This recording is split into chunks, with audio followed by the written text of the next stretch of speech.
তো আমরা সবাই মিলে বসে খুব মজা করছিলাম, আড্ডা দিচ্ছিলাম, আর লিচু, আমাদের গাছের লিচু পেড়ে খাচ্ছিলাম। তো তারপর আমরা সবাই মিলে ভাবলাম যে আজকে আমরা একটু ঘুরতে যাবো। তো যেই ভাবনা সেই কাজ, আমরা যাব কালীকুঞ্জি ধামে। তো ওই জন্য আমরা খুব তাড়াতাড়ি রেডি হয়ে গেলাম সবাই মিলে। তো আমরা এখন রেডি সেডি হয়ে সবাই মিলে বেরিয়ে পড়বো। আর আমরা যাচ্ছি কালিয়াগঞ্জে কালীকুঞ্জি ধামে। আমি এর আগেও গিয়েছি, কিন্তু তখন মন্দিরটা সম্পূর্ণ কমপ্লিট হয়নি। মন্দির এখনও সম্পূর্ণ কমপ্লিট হয়নি, কিন্তু এখন অনেকটা সুন্দর হচ্ছে দেখতে। তো তোমাদেরকে দেখাবো, তোমরা দেখলেই বুঝতে পারবে যে জায়গাটা কত সুন্দর।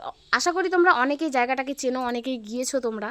ফাইনালি আমরা চলে আসলাম তোমাদের সাথে গল্প করতে করতে। এই যে দেখো, আর রাতের ভিউটা, মানে সন্ধ্যাবেলার ভিউটা এত সুন্দর না, মনটা জাস্ট শান্ত করে দেয়, এত সুন্দর লাগে।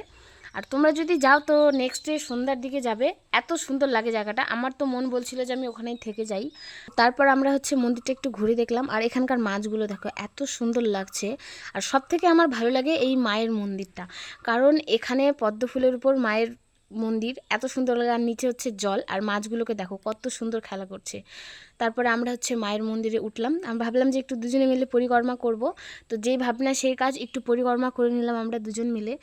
আর মায়ের মুখটা দেখতে না এত শান্তি লাগে, কি যে বলবো তোমাদেরকে। তো তারপর আমরা ঘোরাঘুরি করে ওখান থেকে বেরিয়ে গেলাম। তারপরে আমরা চলে গেলাম কেক নিতে। আর আমার তো ইচ্ছে ছিল না বার্থডে সেলিব্রেশন করার জন্য, বাট আমার বর তো মানবে না, তো যার কারণে ছোট্ট করে একটা সেলিব্রেশন হলো। আমার থেকে আমার বোন বেশি এক্সাইটেড হয়ে গেছে, তোমরা দেখছোই। আর আমার এটা ফার্স্ট মিনি ব্লগ, তোমাদের কেমন লাগলো প্লিজ একটু কমেন্টে জানাবে।